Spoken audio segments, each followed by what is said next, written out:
Pastor Sérgio nos trazendo a ministração da palavra de Deus nesta hora. Meus irmãos, a paz do Senhor Jesus.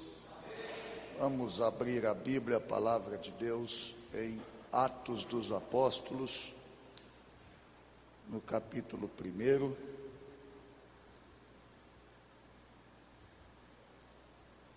Nós vamos fazer a leitura de todo este capítulo. São 26 versículos, uma leitura extensa, mas hoje é culto de ensino.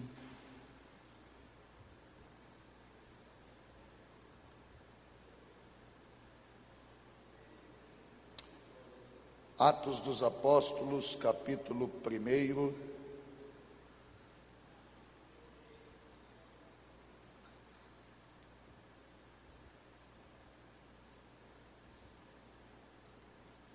A palavra de Deus nos diz assim: fiz o primeiro tratado, ó Teófilo, acerca de tudo que Jesus começou, não só a fazer, mas a ensinar, até ao dia em que foi recebido em cima, depois de ter dado mandamentos pelo Espírito Santo aos apóstolos que escolhera, aos quais também, depois de ter padecido, se apresentou vivo com muitas infalíveis provas, sendo visto por eles por espaço de 40 dias, e falando do que respeita ao reino de Deus. E estando com eles, determinou-lhes que não se ausentassem de Jerusalém, mas que esperassem a promessa do Pai, que disse ele: de mim ouvistes. Porque na verdade João batizou com água, mas vós sereis batizados com o Espírito Santo não muito depois destes dias. Aqueles, pois, que se haviam reunidos, perguntaram-lhe dizendo: Senhor, restaurarás tu neste tempo o reino a Israel? E disse-lhes: não vos pertence saber os tempos ou as estações que o Pai estabeleceu pelo seu próprio poder, mas recebereis a virtude do Espírito Santo que há de vir sobre vós, e ser-me-eis testemunhas tanto em Jerusalém como em toda a Judeia e Samaria e até aos confins da terra. E quando dizia isto, vendo-o eles, foi elevado às alturas, e uma nuvem o recebeu, ocultando-o a seus olhos. E estando com os olhos fitos no céu, enquanto ele subia, eis que junto deles se puseram 2 varões vestidos de branco, os quais lhe disseram: varões galileus, por que estáis olhando para o céu? Esse Jesus que dentre vós foi recebido em cima do céu, há de vir, assim como para o céu os vistes ir.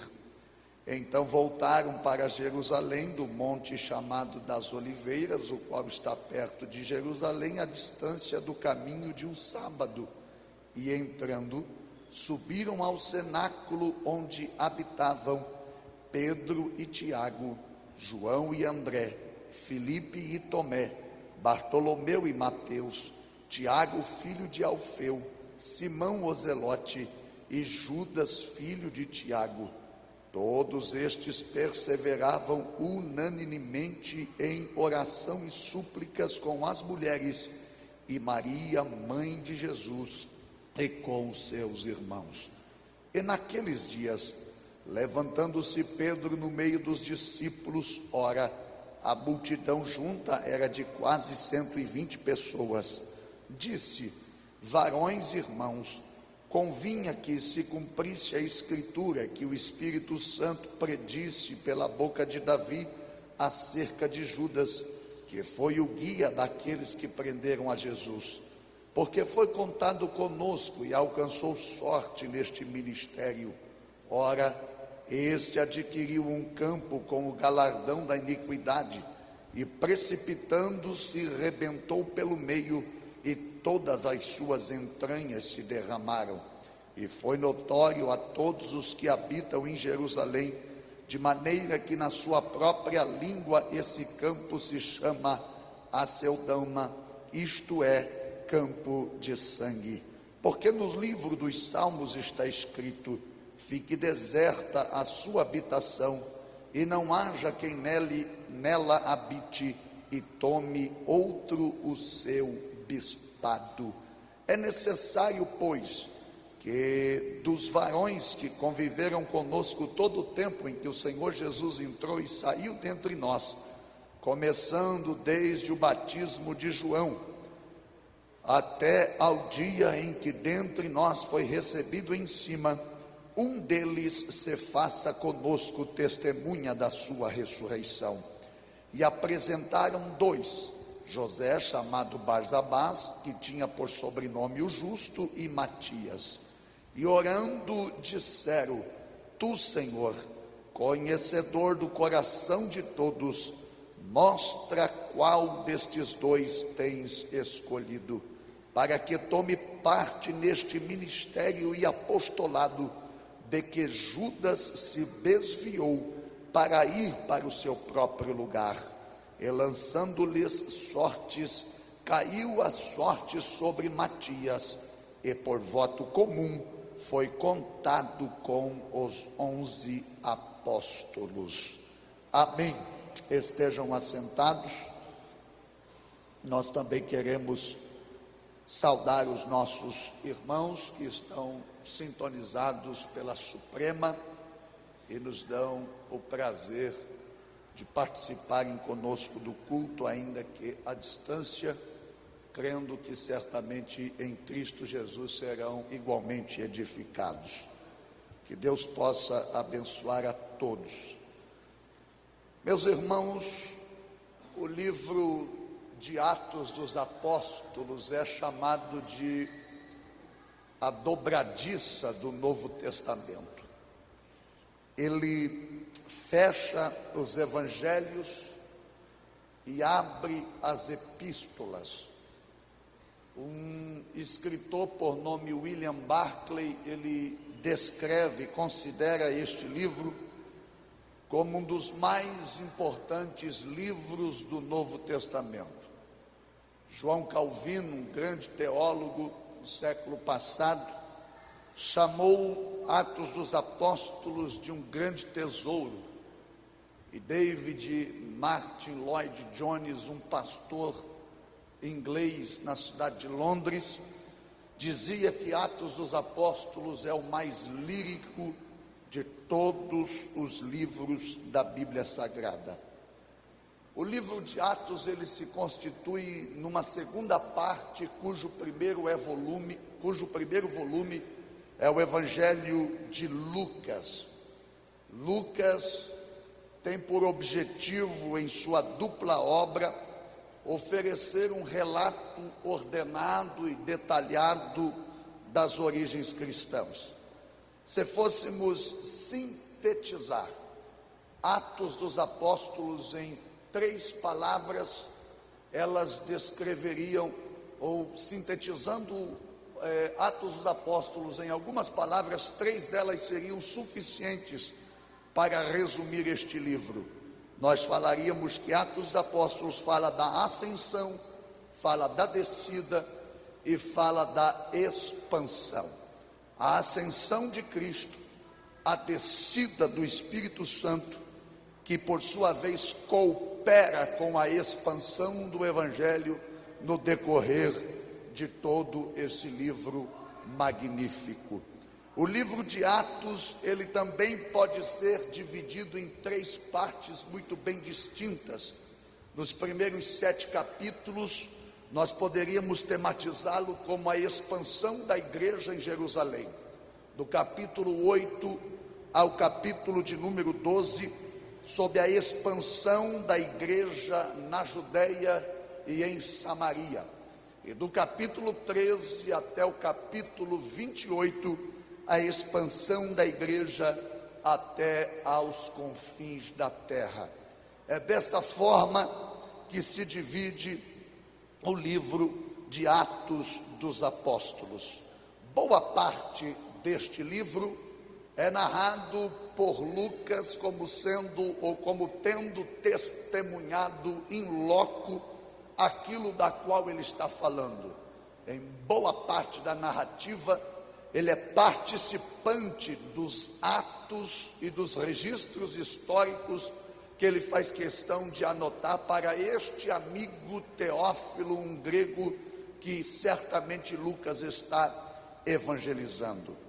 Mas, dada esta introdução, eu venho a Atos dos Apóstolos esta noite com uma visão importante para nós. Há semanas vem sendo debatido aqui, discutido aqui nos cultos de terça-feira, a respeito da igreja, de como deve ser a igreja, de como ela deve se comportar. Na última terça-feira tivemos aqui, pelo pastor Roberto Varjão, um estudo sobre a igreja e a família, ou como a família de Deus, como o corpo de Cristo, e fomos edificados na ministração daquela palavra. E eu estava analisando, embora tenha tido liberdade para fugir deste tema, e pensando no que falar hoje, ative-me nesta temática uma vez mais, e eu estava observando que as pesquisas mostram, meus irmãos, que a cada dia 5 novas igrejas são registradas no Brasil. A cada dia 5 novas igrejas são registradas no Brasil. Isso sem contar naquelas que se abrem atuando aí na clandestinidade. 5 novas são registradas todos os dias. A igreja para todos os jeitos e todos os gostos. A igreja para tudo quanto é tipo de sabor, de gosto e de desejo. O evangelicalismo no Brasil, ele tem alcançado proporções numéricas nunca antes imaginadas. Nós somos hoje praticamente 30% da população em todo o território nacional. Nós temos representantes em todas as esferas da sociedade brasileira, mas nunca a corrupção esteve tão alta como nos dias em que os evangélicos são uma grande parte da nação. Nunca o índice de violência cresceu tanto como nos dias em que nós estamos vivendo. Nunca a imoralidade aumentou gradativamente, grotescamente, como nesta época que nós estamos vivendo.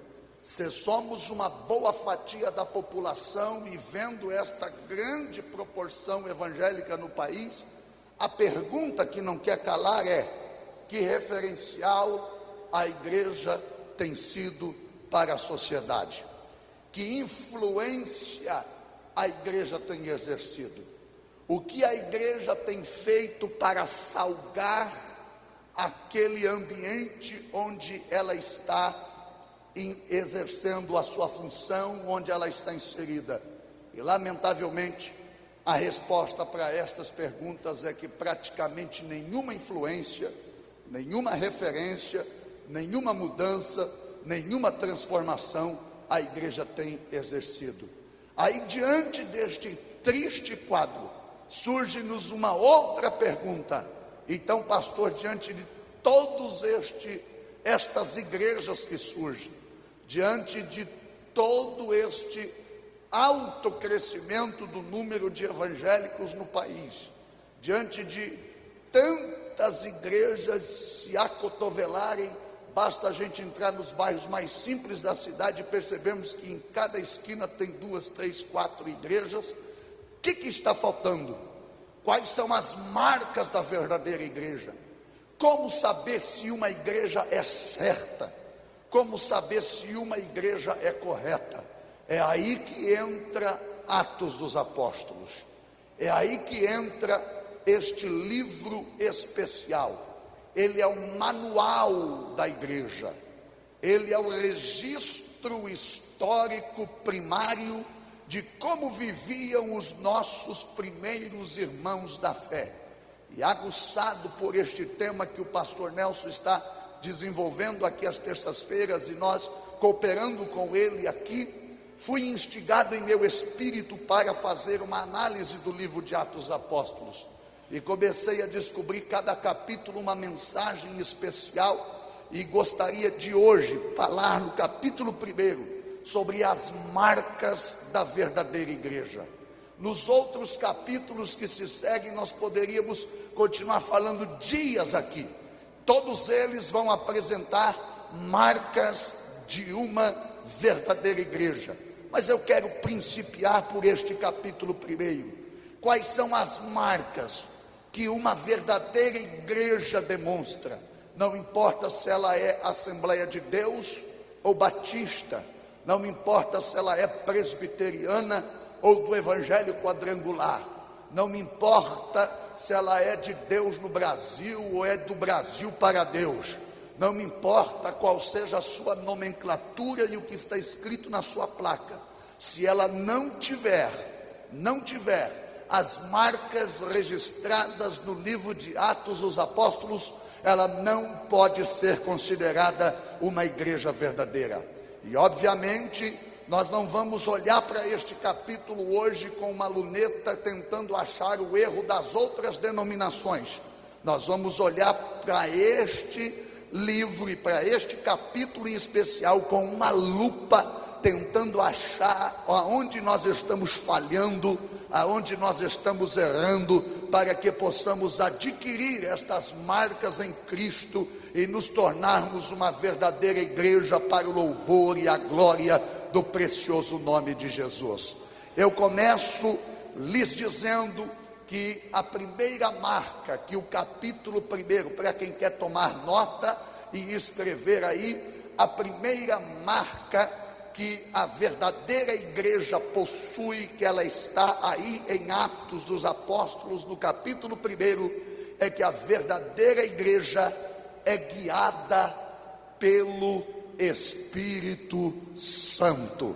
A verdadeira igreja é guiada pelo Espírito Santo. Se não vejamos o versículo de número 4 e o versículo de número 5 do capítulo 1 de Atos dos Apóstolos, diz aí: e estando com eles, determinou-lhes que não se ausentassem de Jerusalém, mas que esperassem a promessa do Pai, que disse ele: de mim ouvistes, porque na verdade João batizou com água, mas vós sereis batizados com o Espírito Santo não muito depois destes dias.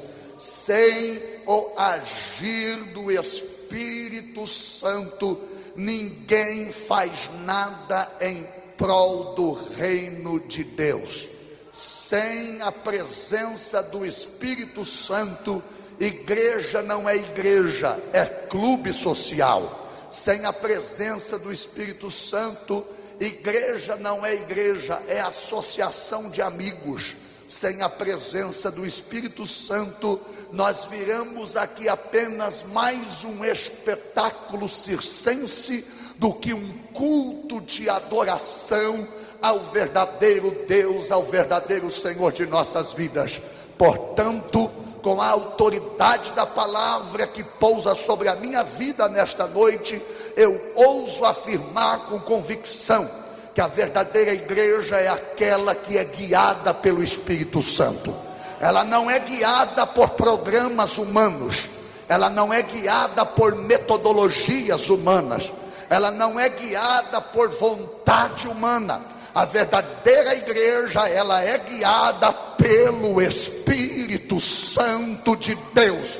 Oh, glória ao nome de Jesus. E eu já vou pedindo perdão aos meus irmãos se eu perder a etiqueta, se eu perder a compostura nesse culto de doutrina, porque falar do Espírito Santo e não aquecer turbina não dá certo. Falar do Espírito Santo e não sentir alguma coisa queimando aqui dentro algo está errado. Sem o Espírito Santo a igreja não vai, sem o Espírito Santo a igreja não caminha, sem o Espírito Santo a igreja não sobrevive, sem o Espírito Santo a igreja não marcha. Mas para que nós possamos entender, observe bem o que o versículo 2 da leitura que nós fizemos diz aí que até o dia em que foi recebido em cima, depois de ter dado mandamentos pelo Espírito Santo aos apóstolos que escolhera. Sabe o que Atos dos Apóstolos está dizendo para a gente?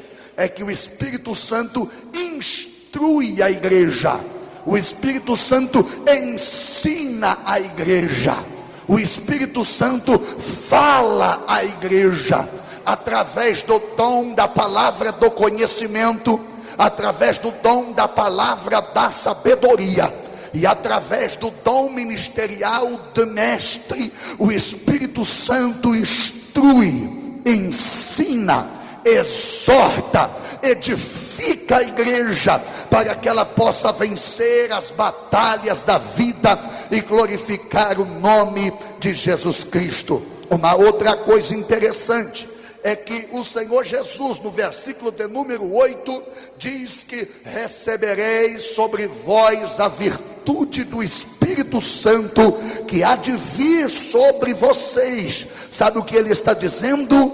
É que o Espírito Santo é a força do poder sobre a igreja. É o Espírito Santo que movimenta a igreja. É o Espírito Santo que mobiliza a igreja.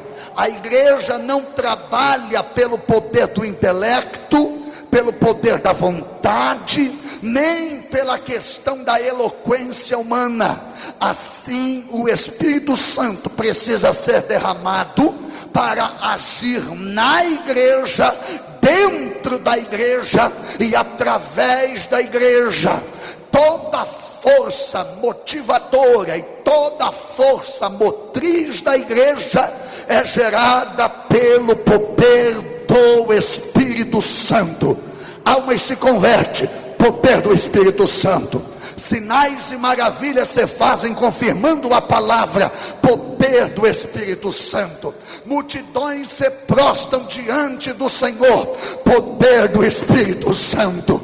Glória ao nome do Senhor. E eu quero render muitas glórias aos céus hoje, porque o trabalho da igreja não chega até aqui por causa do talento humano, porque se dependesse do talento humano, esse negócio ia fracassar e falir.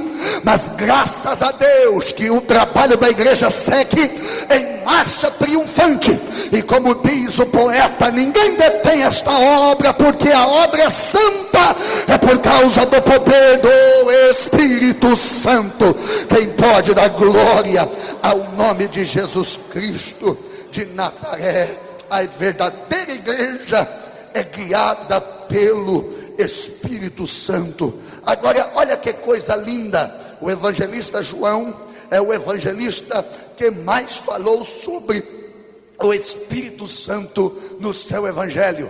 E no capítulo 7 e no versículo de número 38, ele registra as palavras de Jesus, que diz assim: quem crê em mim, como diz as Escrituras, rios de água viva correrão do seu ventre. Rios de água viva correrão do seu interior. O rio, na Bíblia, em repetidas passagens bíblicas, é símbolo do Espírito Santo. O que Jesus está dizendo é que a partir do momento que você crê em Jesus, o Espírito Santo passa a fluir de dentro de você. Eu vou repetir. A partir do momento que cremos em Jesus, o Espírito Santo flui através de nós. Ele corre para outras pessoas através de nós. Há uma alegria colocada na gente pelo Espírito Santo, que ela é contagiante. É rios que fluem, é rios que correm, é rios que transbordam, alcançando alcançando quem está perto de nós. E quem é que faz esse fluir e este movimento? É o Espírito Santo, que guia a igreja, que flui através da igreja e que glorifica o nome de Jesus através da igreja. Quem pode adorar o nome de Jesus Cristo de Nazaré? Agora, me chama a atenção também no livro de Atos dos Apóstolos, porque nós vamos perceber claramente que Lucas, ele é um pesquisador nato. Quando ele escreve no Evangelho de Lucas, lá no capítulo 1, versículo 3, ele diz para Teófilo: eu fiz uma pesquisa acurada, uma investigação minuciosa de todos os fatos, para que eu pudesse te apresentar aquilo que eu vou lhe escrever. Ele era um pesquisador, era um médico, um cientista. Ele sabia do que estava fazendo e sabia do que estava escrevendo. Pesquisou detalhe por detalhe. Agora, o que me prende a atenção em Lucas escrevendo Atos dos Apóstolos é que o fruto da pesquisa e o fruto do estudo que ele efetuou não anulou o poder do Espírito Santo. Eu vou repetir: o fruto da pesquisa, o fruto do estudo efetuado pelo evangelista Lucas não anula o poder do Espírito Santo. Então você percebe que é o Espírito Santo que inspira Lucas o tempo todo, porque ele é o guia da igreja, ele é o condutor da igreja, ele é o iluminador da igreja, é o poder que flui através da igreja, na igreja e pela igreja, e a ele seja a glória devida a esta noite. Glória ao nome de Jesus.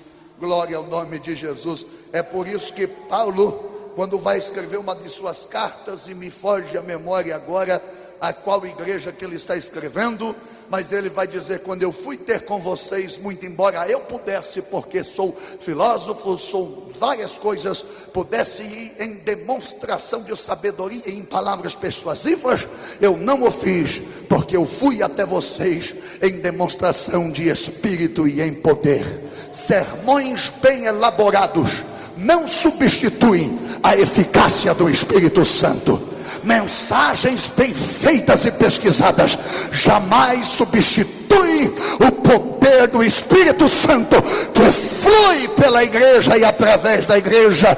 Quantos podem sentir este poder esta noite? Quantos podem sentir? Aleluia, aleluia, aleluia, aleluia. Mas vamos à frente, para não nos atermos apenas em um ponto, porque tem muita coisa boa para a gente ver aqui ainda esta noite. Os versículos 6 e 7, os discípulos estão numa expectativa errada. Jesus está dizendo de poder do Espírito Santo, e eles dizem assim: por acaso você vai restaurar neste tempo o reino a Israel? Então eles nutrem uma expectativa de que o reino se limita ao governo físico, ao governo terreno, ao governo político de Israel sobre a terra, porque havia muito tempo que Israel havia perdido a sua independência política e estava sob o domínio dos povos estrangeiros. Então esses discípulos alimentavam a esperança de que um dia a mesa iria virar e Israel assumiria o comando político do mundo. E então, no entendimento dos discípulos, o reino já pertencia a Israel. E pastor, por que o senhor está falando tudo isso? O que isso tem a ver com a igreja? É que a verdadeira igreja tem a perspectiva correta. A verdadeira igreja tem a expectativa correta. Ela sabe o que esperar do seu Senhor. Ela sabe para onde o seu Senhor a conduz. Ela sabe para onde o seu Senhor a dirige. Paulo, sabendo disso, está dizendo assim: eu golpeio o meu corpo, não como quem dando golpes no ar. Eu me esforço, não como não sabendo aonde quero chegar, mas eu faço tudo isso porque eu tenho um alvo, uma expectativa. Eu sei aonde eu vou chegar, eu sei aonde eu vou alcançar. A verdadeira igreja tem a expectativa correta. Aqui nesse texto, 3 eram as ideias equivocadas que essa gente, antes do poder do Espírito Santo os tomar, tinha sobre o reino de Deus. Primeiro, eles pensavam que o reino de Deus era terreno em vez de ser espiritual. O reino de Deus então não é um conceito territorial. Ele não consta de nenhum mapa geopolítico. A segunda ideia equivocada que eles faziam a respeito do reino é que eles pensavam que o reino era regional em vez de ser internacional. Aí Jesus chega para eles e diz que as aspirações deles não podiam ser limitadas e não podiam ser nacionalistas, porque o reino de Deus não tem fronteiras geográficas e não tem fronteiras políticas. Eu vou repetir: o reino de Deus não tem fronteiras geográficas e não tem fronteiras políticas. Uma terceira ideia equivocada que eles tinham em relação à sua expectativa ao reino de Deus é que eles pensavam que o reino era estático em vez de gradual, ou seja, o reino é só para mim, chega em mim e para, estatiza, fica parado. Mas eles equivocaram-se, porque o reino de Deus é como uma semente de mostarda, que começa pequena, mas vai crescendo, crescendo, crescendo, até se transformar em uma árvore frondosa, gigantesca. O reino de Deus não se estabelece com visível aparência. Ele começa quietinho, mas sorrateiramente vai crescendo e glorificando o nome do Senhor Jesus. Então o Senhor Jesus diz assim: vocês estão com a expectativa errada. Vocês querem saber se eu vou restaurar a nação politicamente, e o meu reino não é deste mundo. O meu reino não é desta terra. Eu tenho um reino muito maior para apresentar a vocês.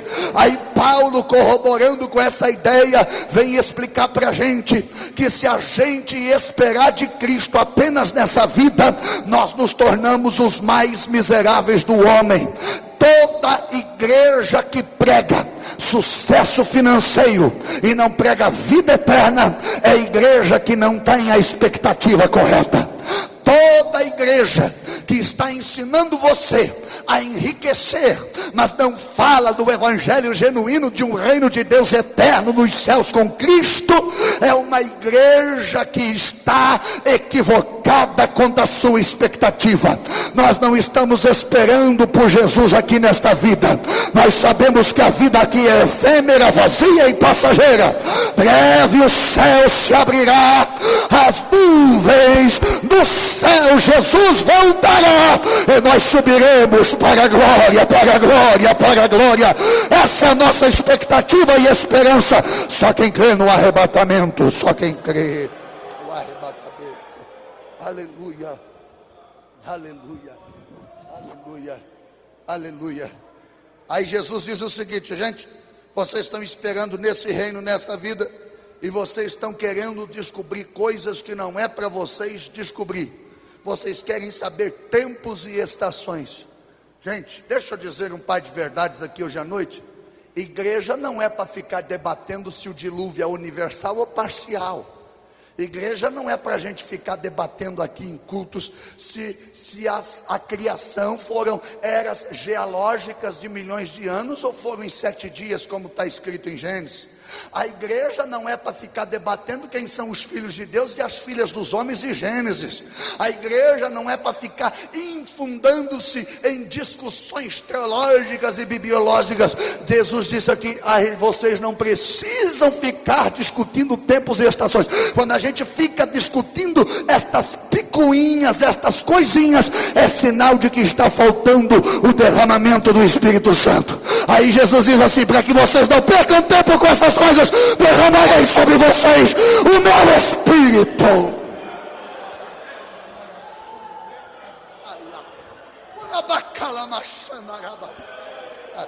Aleluia.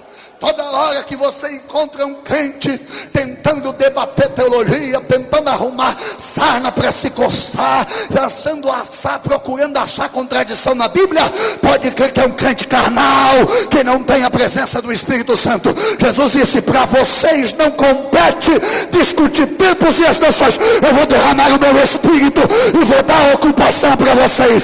Vou ocupar vocês com outra coisa. Quem pode adorar? Quem pode adorar? Aleluia, aleluia, aleluia. E aí Jesus explica no versículo 8 por que a igreja precisa deste derramar do Espírito Santo.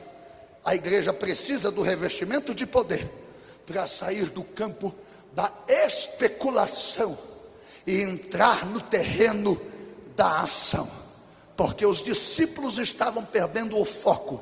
Nós queremos que o reino seja restituído a Israel, e nós queremos saber que tempo, quando vai acontecer isso? Perdendo o foco.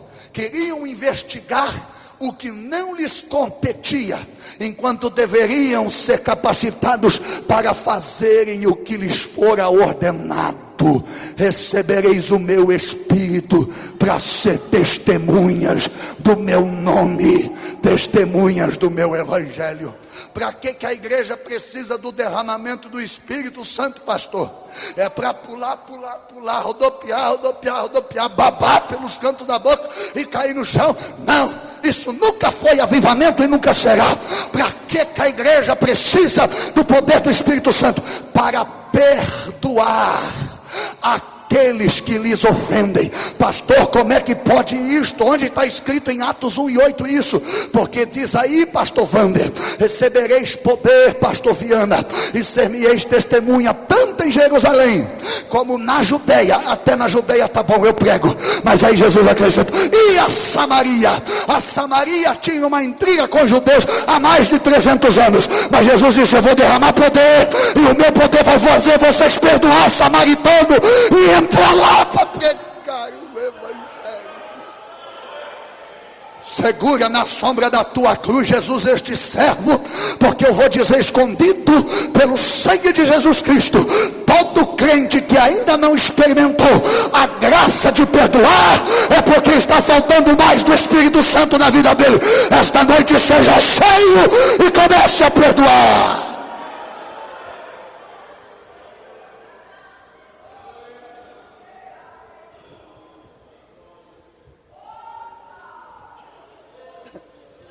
Para que a igreja precisa desse revestimento? Eu ainda estou falando da expectativa. Com a expectativa errada, Jesus vai corrigir o foco e vai dizer: eu mando poder, vocês vão se focar apenas numa coisa, que é pregar o Evangelho. É para isso que eu vou derramar o meu poder sobre você. Os horizontes são ampliados, os limites são dilatados. O projeto de Deus é o Evangelho todo, por toda a igreja, em todo o mundo. Derramarei o meu Espírito e ser-me-eis testemunhas. E sabe para que Jesus muda o foco? Porque enquanto eu estou brigando aqui, enquanto eu estou lutando aqui para que ele restaure governo político, eu estou me envolvendo dizendo: eu quero posições, eu quero cargo, eu quero poder. Aí Jesus muda o foco e diz: eu vou derramar o meu Espírito, porque daí você vai ser minha testemunha. A palavra testemunha no grego, traduzida literalmente, quer dizer Marte. Você vai ficar tão obcecado pela minha causa, que você não vai se preocupar com cargos e títulos. Você vai chegar ao ponto de morrer pelo meu Evangelho, de morrer pelo meu reino. A verdadeira igreja, ela tem a expectativa correta. Quem pode glorificar o nome de Jesus por isto? Agora, no versículo 13 e 14, a gente vai pular a parte que diz que Jesus, a parte onde diz que Jesus é assunto ao céu. E a gente vai direto para o versículo 13 e 14, que diz que Jesus acabou de subir. Parece que eles estavam no outro monte e voltaram para Jerusalém, caminho de um sábado, cerca de 1.200 metros. E voltaram para Jerusalém e foram para o cenáculo. Não se sabe se este cenáculo é aquele cenáculo onde Jesus tinha passado a Páscoa, ou se aqui é o cenáculo como sala da casa de Maria, a mãe de João Marcos e a tia de Barnabé, ou irmã de Barnabé. A gente não sabe ao certo que cenáculo é esse, mas o certo é que eles subiram ao cenáculo, e lá nesse cenáculo que fora o palco das promessas, agora se transforma no lugar da busca. Ali Jesus orou por eles antes de partir, e ali agora os discípulos vão orar buscando o derramamento do Espírito Santo. E sabe o que isto significa? Esta ida ao cenáculo, onde diz o texto, perseveravam unanimemente em oração e súplicas, fala-nos que a verdadeira igreja, em terceiro lugar, como terceira marca, ela não negligencia a vida de oração. Primeiro, ela é guiada pelo Espírito Santo. Segundo, ela tem a expectativa correta. E agora, em terceiro lugar, a verdadeira igreja não negligencia a vida de oração. Você quer saber se uma igreja é verdadeira? Perceba se os membros que nela congregam oram. Perceba se ela busca ao Senhor. Porque a verdadeira igreja, ela caminha de joelhos no chão. A verdadeira igreja entende que ela só é grande quando ela está prostrada de joelhos aos pés do Senhor. Então, a verdadeira igreja não negligencia a vida de oração. Mas algumas coisas na oração desta igreja, aqui no capítulo 1 de Atos, que me chama a atenção. E certamente, se tivermos futuras oportunidades, nós voltaremos ao foco da oração no livro de Atos dos Apóstolos, que é uma riqueza extraordinária. Mas permita-me debruçar-me com vocês esta noite naquilo que o texto me fala sobre a oração. Primeiro, você percebe que a oração desta igreja é uma oração que quebra preconceitos e barreiras. John Stott diz que tem 4 grupos de pessoas reunidas aqui neste cenáculo. Se não, vejamos, estão os apóstolos, que são citados em sua essência no versículo de número 13. Olha lá, diz assim: Pedro e Tiago, João e André, Filipe e Tomé, Bartolomeu e Mateus, Tiago filho de Alfeu, Simão o Zelote e Judas filho de Tiago. Aí tem outros, só está isento nessa lista aqui, Judas Iscariotes, que já tinha se enforcado, a corda arrebentou, se espatiçou, as tripas voaram por aquele campo que ele havia comprado. É o que Pedro diz nos versículos seguintes que nós lemos antes aqui. Agora, deixe-me dizer para vocês, além dos apóstolos, diz o texto que estão presentes ali também algumas mulheres piedosas e Maria, mãe de Jesus. Aqui a vida de oração já começa a quebrar preconceito, porque no judaísmo, homens e mulheres não se reuniam no mesmo recinto. No judaísmo, homens e mulheres não estavam presentes na mesma sala. Por exemplo, aqui eu estou vendo, nós estamos em um mesmo ambiente, em todos os corredores da igreja tem homens e mulheres sentados lado a lado. Isto é dádiva do cristianismo, que quebra preconceitos e barreiras socioculturais. Então a vida de oração da igreja vai quebrar essas barreiras de preconceito. Todo cristão preconceituoso que chega na igreja e não quer sentar do lado de fulano que é pobre, do lado de ciclano que é preto, que do lado de ciclano que é isso, que é aquilo, pode ter certeza que está faltando oração nessa vida. Pode ter certeza que é o indivíduo que não ora, porque oração é diálogo. E eu não sei porque assembleiano, quando vai orar, gosta de enfeitar a voz. Eu não sei porque nós, quando vamos orar, nós na conversa com os amigos, nós temos uma voz muito comum, e quando vamos orar, a gente limpa a garganta, a gente enfeita a voz e faz uma cena. Para Deus é uma conversa, oração é um bate-papo. Eu posso chegar para Deus e dizer: Senhor, e aí, tudo bem? Quem está aqui é Sérgio, e eu preciso levar um papo contigo agora. Pode ser ou está difícil? E vamos conversando com Deus.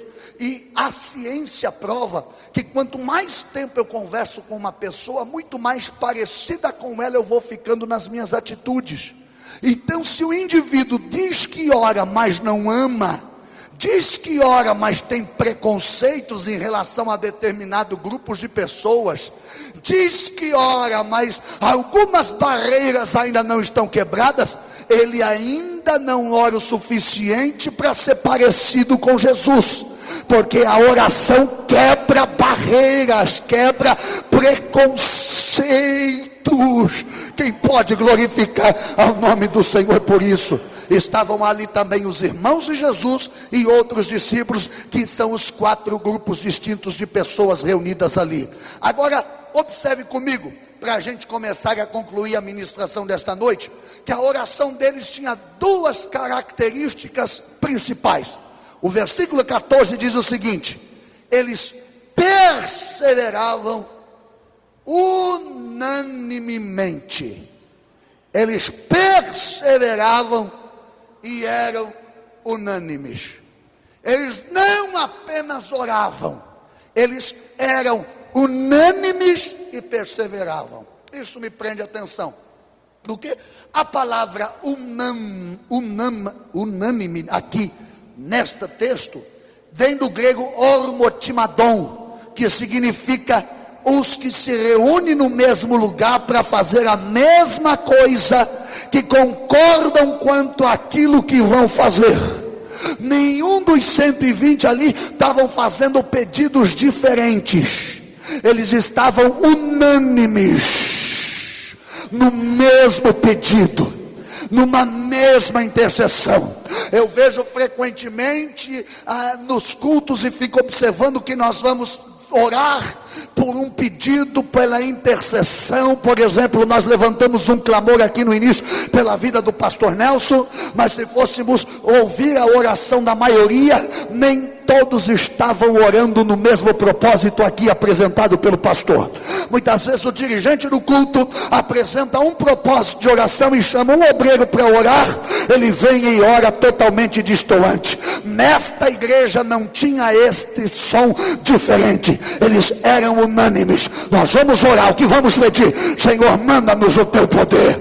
Senhor, manda-nos o teu poder. Senhor, manda-nos o teu poder. E 10 dias depois, oh glória, veio do céu um som como de um vento impetuoso e veemente, e encheu a casa em que estavam assentados. Quem pode adorar a Deus por isto?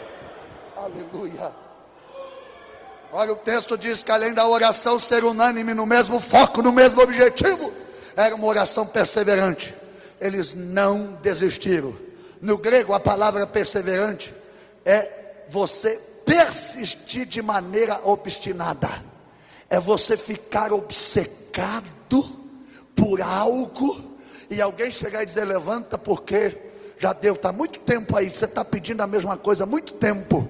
É como Eli chegou para Ana e disse: deita fora o teu vinho, porque você está embriagada.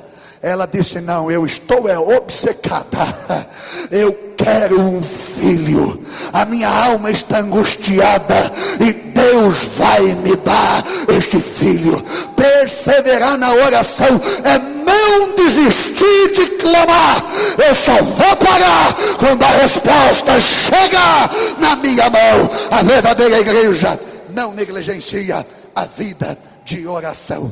E para a gente terminar, em quarto e último lugar, a igreja verdadeira, ela tem líderes comprometidos com o verdadeiro evangelho. Primeiro, ela é guiada pelo Espírito Santo. Segundo, ela tem a expectativa correta. Terceiro, ela não negligencia a vida de oração. E em último lugar, ela tem líderes comprometidos com o verdadeiro evangelho. Judas pecou, com dinheiro comprou um terreno, vocês sabem. Aí, com dinheiro quis renegociar, sacerdotes não deixaram, ele jogou aquele dinheiro lá no altar, foi num terreno lá, se enforcou, os sacerdotes acabaram comprando aquele terreno para fazer a sepultura dele. Ali, e aí Pedro se levanta numa reunião, nessa reunião de oração, e diz: irmãos, está faltando uma coisa para que a gente possa receber o Espírito Santo. Aqui já daria outra marca, porque em Atos 1 eles estão arrumando a casa, pastor Roberto, para o derramamento do Espírito Santo. Então ele está faltando uma coisa. Jesus chamou 12, nós estamos em 11, porque a respeito de Judas, nosso irmão que se desviou, o salmista Davi já tinha profetizado.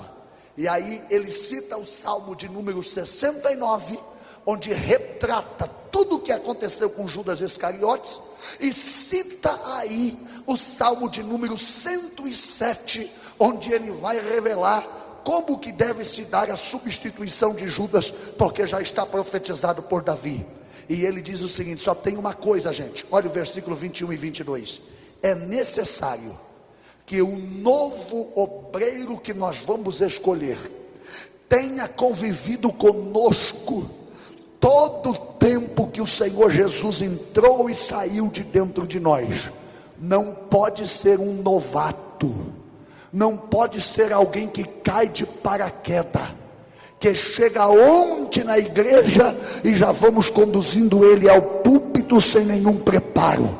Tem que ser alguém que esteja andando com nós durante todo este tempo.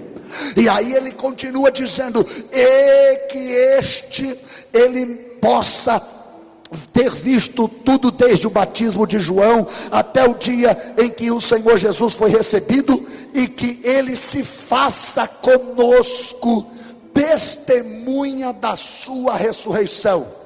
Dois requisitos se exerce da liderança, para que possa fazer parte da liderança da verdadeira igreja.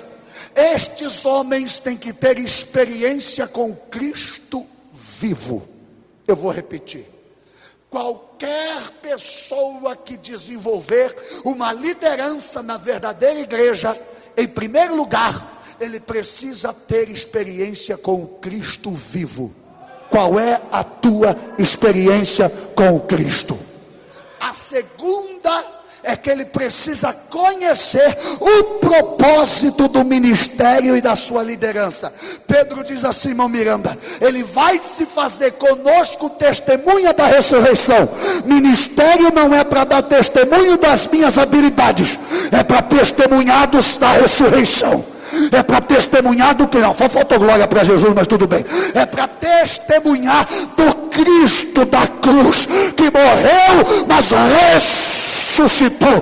Toda liderança, todo obreiro, todo pregador que ocupa o púlpito, mas nunca dá testemunho da cruz, ele está fora de lugar, ele está desatualizado. Ele precisa entender que o propósito do ministério é dar testemunho da ressurreição de Jesus Cristo. Quantos podem glorificar a Deus? Fique em pé, fique em pé, fique em pé, fique em pé. Aleluia, aleluia, aleluia, aleluia. Recapitulando, nós aprendemos esta noite que a verdadeira igreja é guiada pelo Espírito Santo, e quando ela é guiada pelo Espírito Santo, ela contamina os demais ao seu redor com a alegria que flui do seu interior. Não, eu vou repetir: quando a igreja é guiada pelo Espírito Santo, ela contamina os demais ao seu redor com a alegria que flui do seu interior. Por onde eu passo, por onde devo passar e conviver com as pessoas têm que querer ser igual a mim, têm que querer ser igual a nós. Oh, glória a Deus. E dizer: o que você tem de diferente? Você chegou aqui e o ambiente mudou, a conversa mudou, as coisas mudaram. Me leva para a sua igreja também, porque quando somos guiados pelo Espírito Santo, nós vamos contaminando todos que estão aí. Segunda coisa que nós aprendemos é que a igreja verdadeira, ela tem expectativa correta. E quando ela tem expectativa correta, ela não perde tempo e também não gasta energia à toa. Ela sabe o que quer, ela sabe onde quer chegar, e ela faz o que Paulo escreveu aos Filipenses 1:6. Ela está bem convicta de que aquele que em nós começou a boa obra a aperfeiçoará até o dia de Jesus Cristo. Em terceiro lugar, nós aprendemos que a verdadeira igreja não negligencia a vida de oração. E sabe que é uma coisa interessante? No versículo 24, na escolha dos novos líderes, eles foram orar. E quando eles foram orar, eles disseram: Tu, Senhor, conhece o coração dos homens. Escolhe dentre desses dois. Sabe o que a oração tem o poder de fazer? Dar discernimento espiritual para a igreja. Sabe por que tem muito pilantra ocupando o púlpito e pregando e a gente glorificando? Porque está faltando da nossa parte joelho no chão para ter discernimento espiritual. Sabe por que tem muito profeta, segura-me Jesus, que vem colocando a mão na nossa cabeça e profetizando em nome de Deus, e a gente aceitando essa bagunça? É porque está faltando discernimento espiritual, que se adquire quando a igreja dobra os joelhos para orar. Quem pode adorar? Aleluia. E por fim, nós entendemos que a verdadeira igreja tem líderes comprometidos com o verdadeiro evangelho, e que o verdadeiro evangelho é testemunhar da ressurreição de Jesus, porque a ressurreição de Jesus que valida a fé da igreja.